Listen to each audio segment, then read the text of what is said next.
Thanks again for the invitation and the opportunity to present my talk.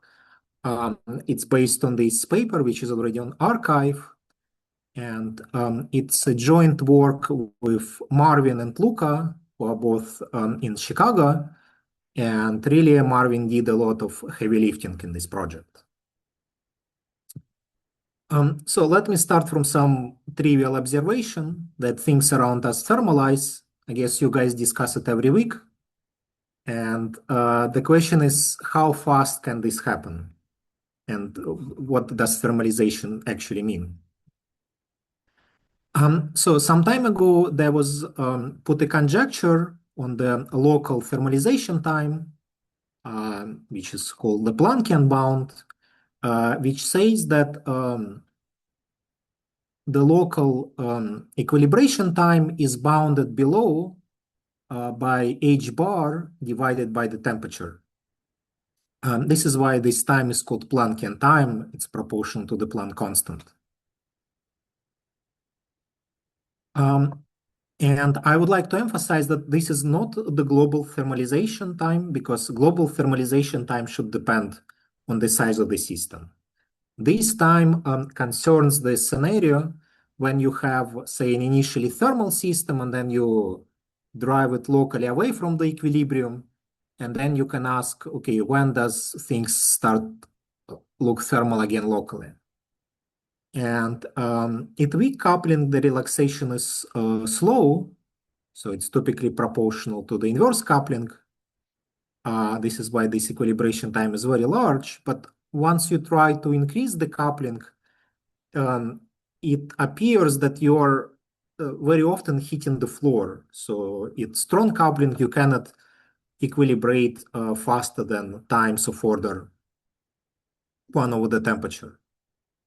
And you can also extract some local equilibration times from linear resistivity of strange metals, and people also observe this bound. However, there are also subtleties. So, for example, if you try to use it for very small temperatures, then it becomes counterintuitive, right? Your Planckian times become very, very large. So does it mean that things never thermalize? Well, no. What people discussed in the literature before is that this bound only applies to inelastic scattering, which can relax your energy and momentum distribution, but it does not apply to elastic scattering, which becomes dominant at very low temperatures. So this is a pretty big subtlety. And then you can ask, okay, like what's exactly we're bounding here?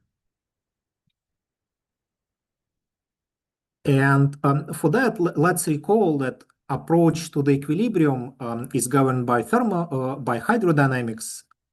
So hydro addresses the situation when local thermal patches, exchange energy and momentum and relax into a global distribution.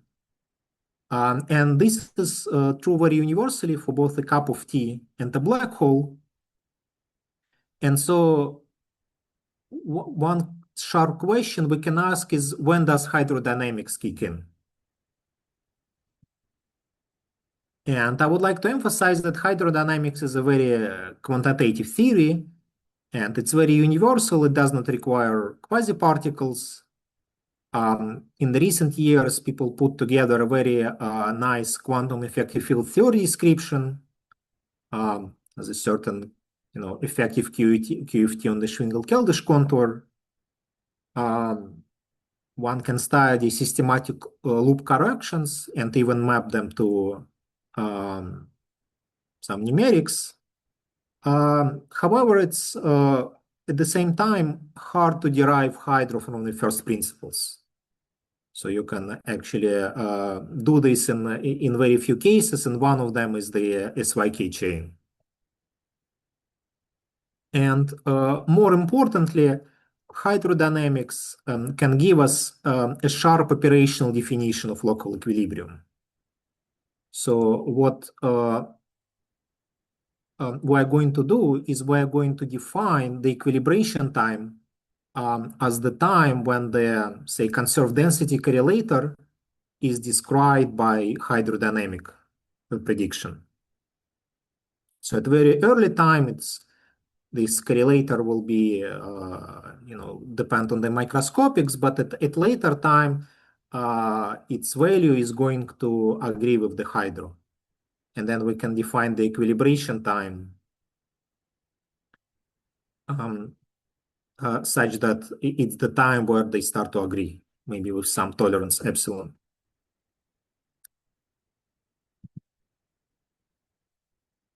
And the main result and takeaway from my talk is that just simply analyticity of the Green's functions, they turn imaginary time scale into real time scale which bounds the onset of hydrodynamics.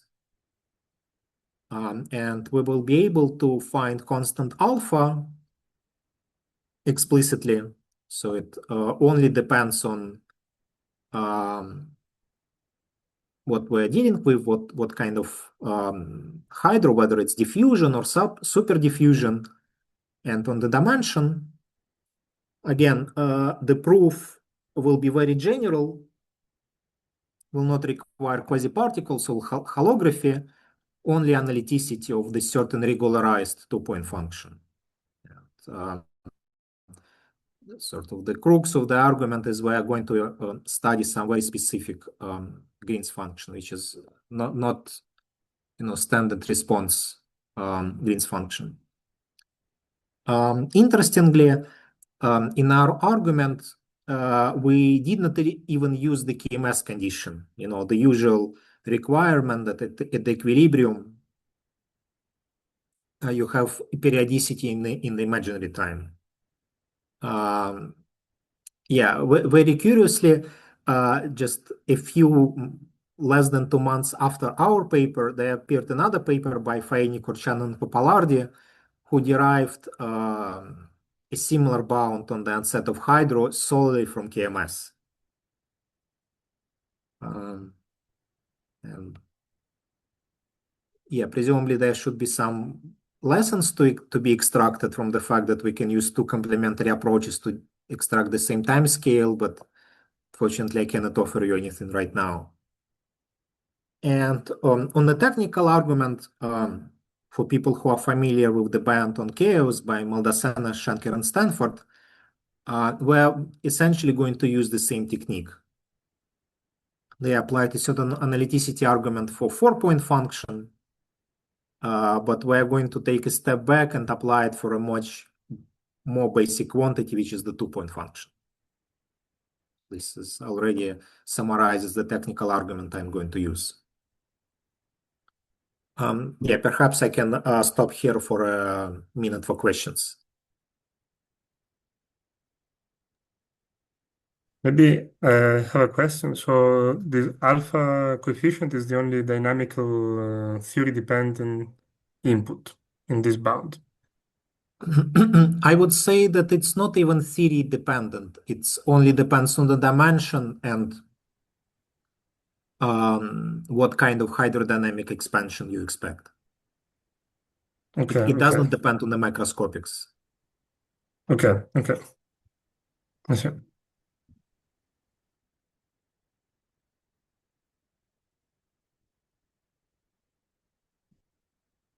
Oh, hi, Zohar.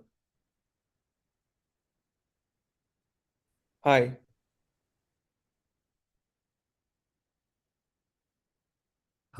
Okay, let me maybe move on. So the plan for today is that I will first tell you how exactly we define the local equilibration time and what kind of Green's functions we used. Then I will tell you the technical part, the analyticity argument, and then conclude with some comments and future directions. Physical answers, often analytic in parameters or coordinates, and this is true not only for QFT, but say for the standard quantum mechanics, we often analytically continue the acceleration functions in a complex Euclidean time. And a lot of these techniques are used in scattering, such as dispersion relation, Regge theory, and so on. But exist much more complicated observables, such as out-of-time ordered correlation functions. So they are called out-of-time ordered because times here, the Lorentzian times are going back and forth. It's time t, time 0, time t, and time 0 again. And these things, unlike two-point functions which probe transport, these things probe chaos and scrambling, which is the delocalization of information. And Maldasan, Schenker, Stanford essentially studied the following regularized four-point function. So they had a thermal state and they inserted this density matrix rho in a very unusual way, such that all operators are separated by some Euclidean time. Okay. And in many large N series, including super Young Mills and SYK, you expect that at early times the behavior of the four-point function it's a constant minus 1 over n correction. And then they proved that this coefficient lambda, if you assume the exponential behavior of this correlator, lambda is bounded by 2 pi beta. Okay, and the way they did it, it's very general, and we are going to steal their techniques for that. So let me say that I have initial thermal state, and I perturb it by, say, a local operator, say conserved density n, and then I measure the response by observing n maybe at a different location. Sorry, does that mean that your arguments are going to be only at large n? No. This is just an illustration, and they recall what they did. But what I'm going to use only analyticity, and I'm not going to assume large n. Thank you. In fact, if you look at their paper, they proved something more general. So they prove certain bound on the behavior of this four-point function, which is n independent.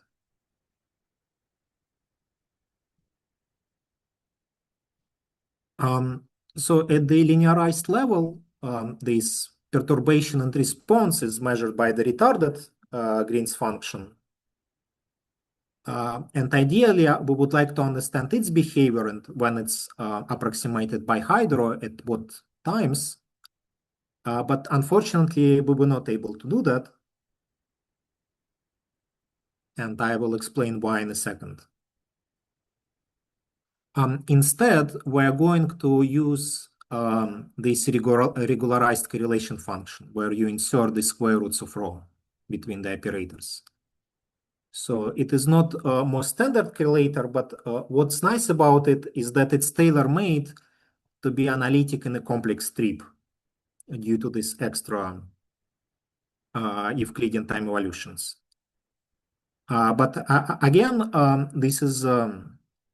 this Green's function is related by analytic continuation to usual commutator and anti-commutators. And yeah, I would like to emphasize that this function, it's not retarded or advanced. This is a Weitmann function. It doesn't have any time ordering or theta functions. This is why it's analytic in a strip. And specifically, with the square roots of rho, they correspond to the behavior along the real axis. So, but then you can move away and you will recover the standard Weitmann function at the boundary of the strip. And so this is partially explains why we cannot really recover any information about the standard correlator, because it lives on the boundary where you're like pushed to the limit of analyticity.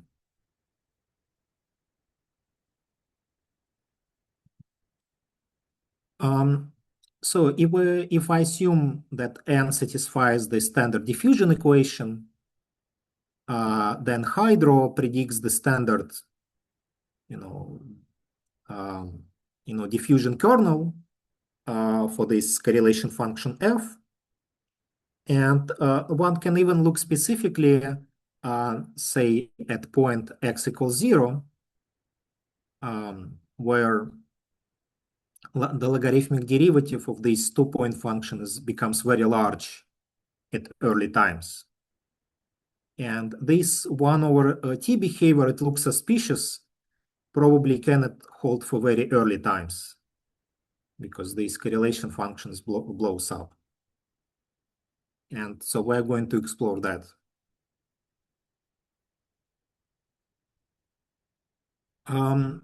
So let me set x equal to 0 and give you sort of the mathematical definition we're going to work with. That T equilibration is the smallest time after which both correlator and its derivative is approximated by the Hydro answer. So we're going to assume that both of these things are less than epsilon. And yeah, we're assuming that this error is it's a relative error, so not additive.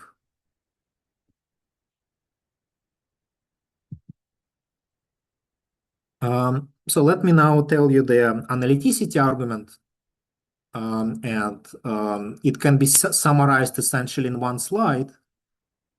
So what can be proved about this correlation function, and that it's bounded and it's analytic in a strip. And then one can use the so-called Schwarz-Pick theorem from complex analysis and bound its logarithmic derivative. So there will be some subtleties there which are pretty physically important, but the crux of the argument is that the Schwarz-Pick theorem bounds the logarithmic derivative of f. But at the same time, Hydro says that the logarithmic derivative is large at early times. And so combining the two leads to the bound that we want. So this is this is the argument in a nutshell. Can I ask one question? So should I understand this bound as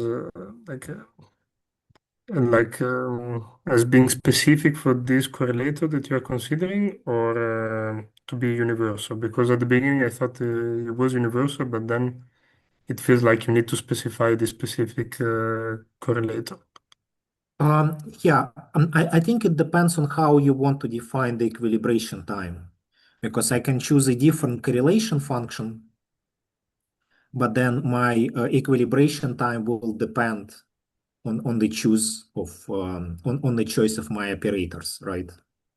And I don't want to do that. I think the most easy thing to do is to just use the correlation function of this conserved density. It's true that if I'm studying other correlation functions, which with operators which have overlap with the conserved density, they're also going to show the hydrodynamic tail. But just to make the argument clean, it's easier to assume that we're already dealing with this correlator of the conserved density. I see. So basically the same procedure can in principle be applied to other correlators. Yes. Okay. Thank you.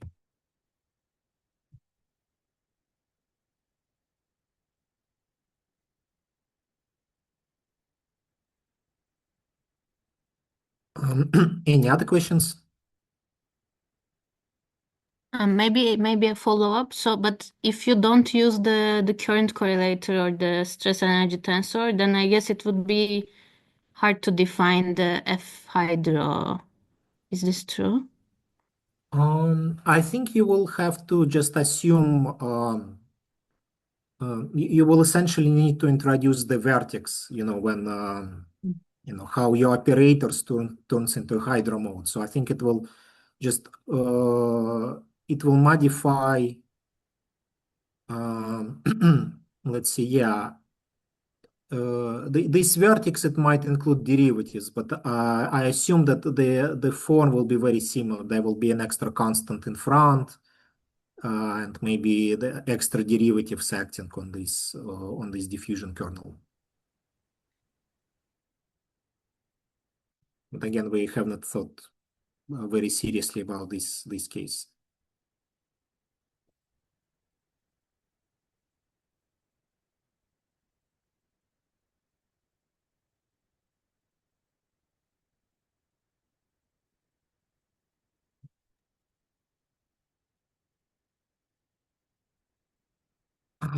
Okay, let me move on. So first of all, let me assume that I have a certain complex function which is analytic and bounded by 1, not in a strip, but half strip, starting at some time t0. Okay, and Schwarz-Pick theorem holds in this case as well. And so basically the main technical statement we're going to use is this one, is that for such functions, if they are bounded and analytic in a half strip, then along imaginary time equals 0, so along the middle line, the derivative is bounded above by this constant, by this function. So this is essentially the 4-point functions, same SS study, they satisfy exactly the same bound. And moreover, this does not use the KMS condition. So I only need boundedness and analyticity. And sort of the first choice one can do is to choose this function f to be our correlator. Yeah, but then unfortunately it does not lead to any interesting bound, because correlator is small and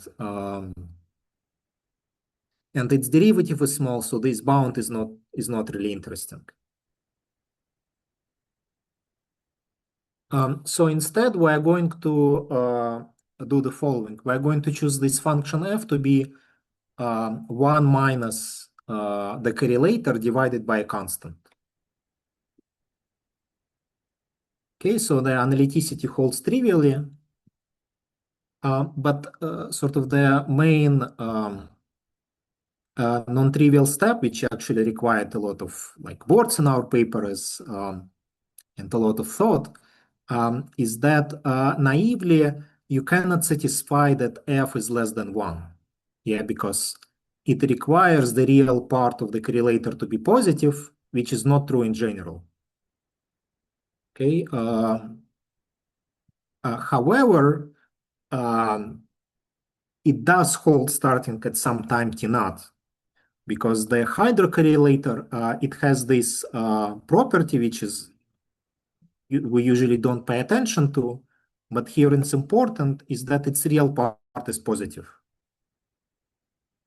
Okay, so and then real part of the correlator, if hydro kicks in, it means that it's going to be positive because it's approximated by the hydro answer.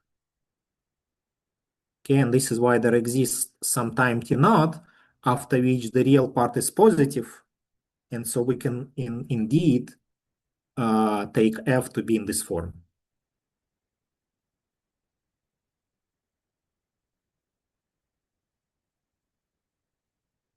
So in this case, we're getting a much more interesting bound, because now instead of this 1 minus f in the denominator, we get just the correlator.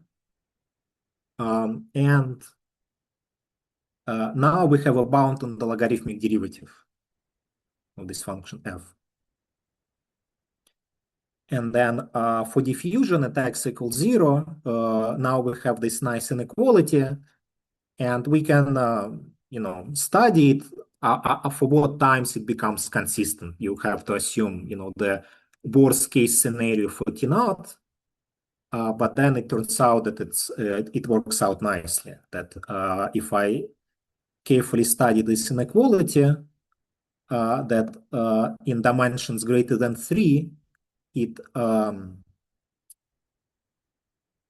does give you a bound on the times which are allowed in this inequality. And this is this bound. So there is this ugly constant which depends on the dimension. And for d equals 3, yeah, this constant is small, is 0.6. So I know that there are counter example in 1+1, but what's going wrong in the argument? For 1+1? Yes. Yeah, good. So for 1+1, it's a little bit more subtle. And so for times greater than, in dimension greater than 3 or equal to 3, you can just plug in x equals 0 and this is good enough. But for dimensions 1 and 2, it turns out that it's not enough, interestingly. And it requires studying carefully the spatial dependence because here, you know, for this correlator, I can also study how it varies spatially.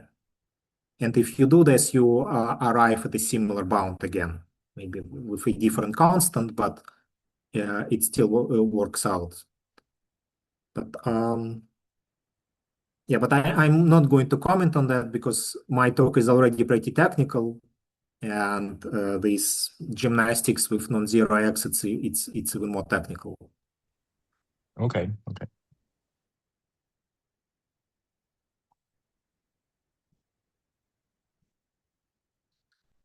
Any other questions?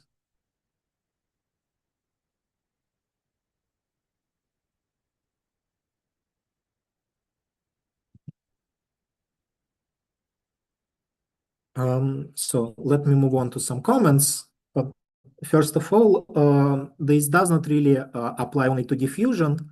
It can apply to subdiffusion or superdiffusion as well. It's just at late times, this power law is going to be different. Yeah, but then again, the logarithmic derivative is proportional to 1 over time, and you can give a similar bound in this case as well.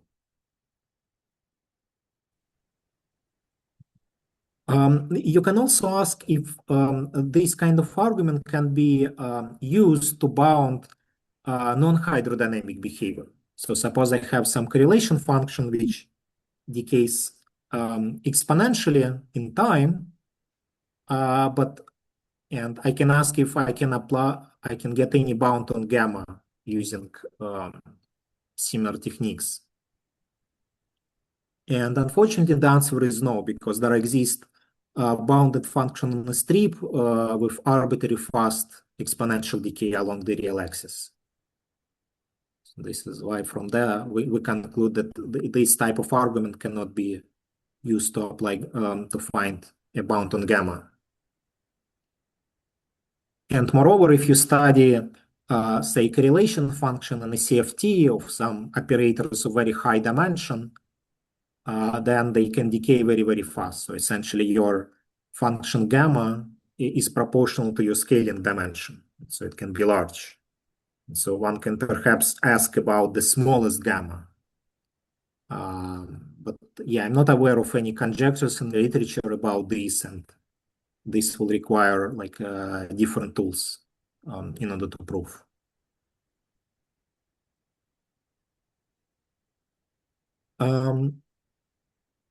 Let me also make the following curious comment is that, when people discuss the Planckian bound in condensed matter literature, they never ask about the dependence on the dimension, right? They usually in 1, 2, or 3 dimensions. But curiously, in our bound, we get this coefficient which grows with the dimension. And then, you can try to ask, okay, what happens when D is very large? This suggests that there should be hydrodynamic modes with imaginary part of omega of order 1 over D. that non-hydro modes decay, right? And then after they decay, hydrodynamics kicks in. So this suggests that large dimension, perhaps there always should be hydro modes with the imaginary part of omega at least 1 over d. And interestingly, it is true for black brains. If you study them in arbitrary dimensions, they are typically non-hydro quasi-normal modes with exactly the same scaling with the dimension. So which is pretty nice. Alexey, just for a reference, what happens in classical systems, like balls colliding, reaching some equilibrium? What happens to this h bar? Why is there an h bar in the formula?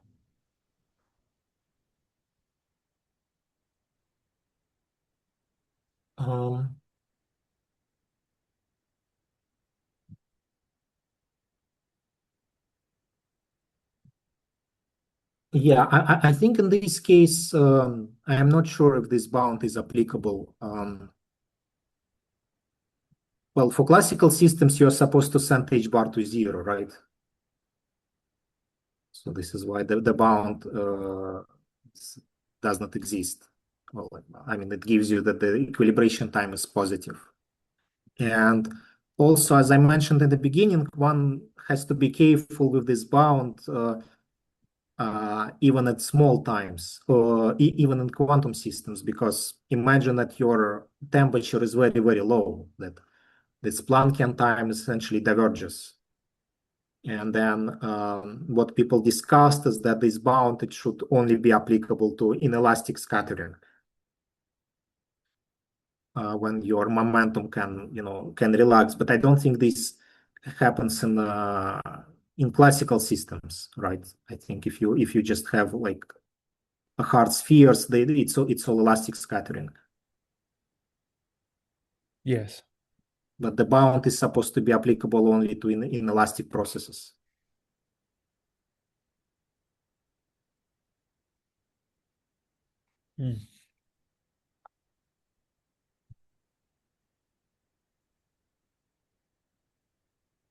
Does this answer your question?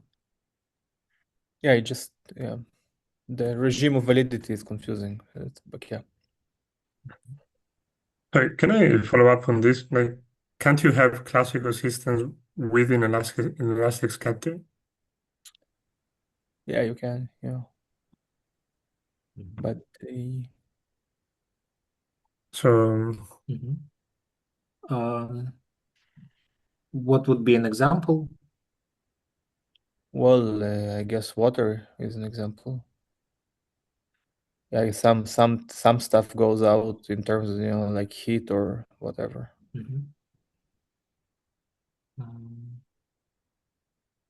Like the classical setup is that you have some system which is coupled to a bath, and you just prepare it outside of the sampler. Yeah, you just prepare it in some other state, and then you evolve Gibbs evolution or something like that to a typical state.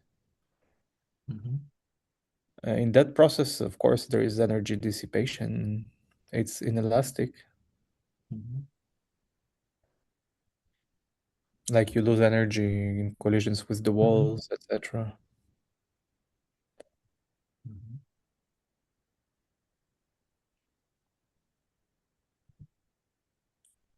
Maybe you're saying that for classical systems, one can make tau arbitrarily small, and that's it. That's all it says. Yeah, I think the same argument applies to the Lyapunov exponent, right?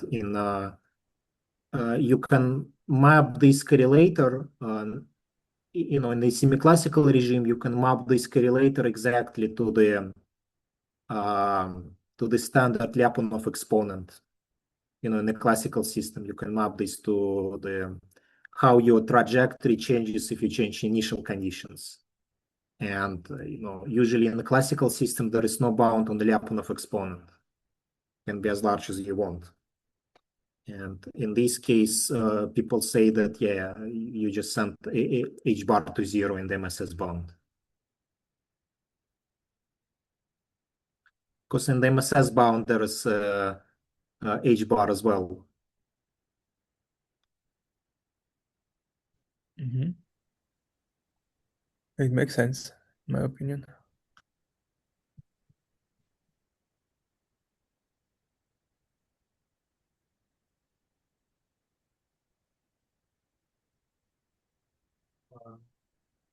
This is the behavior at large D.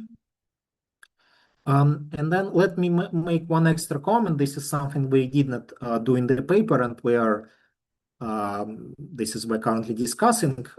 This is why it's disclaimer that it's a work in progress, but I think it should work out. Is that what we actually used is not temperature, right? We only used the domain of analyticity of this Green's function. And this is the origin of the temperature in our bound, but in reality, it's this domain of analyticity. And there exist systems where this domain of analyticity is larger than beta. For example, large QSYK model.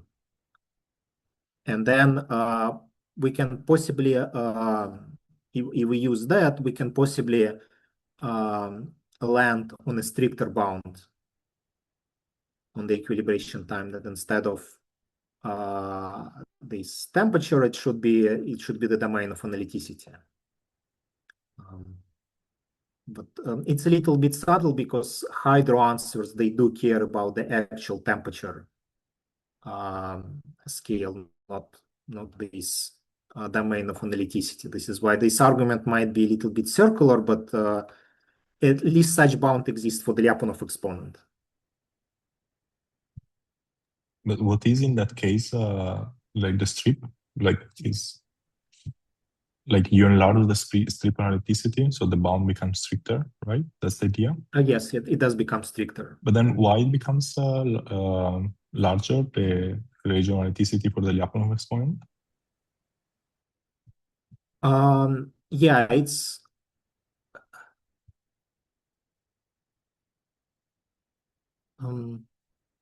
do you mean in a specific model or?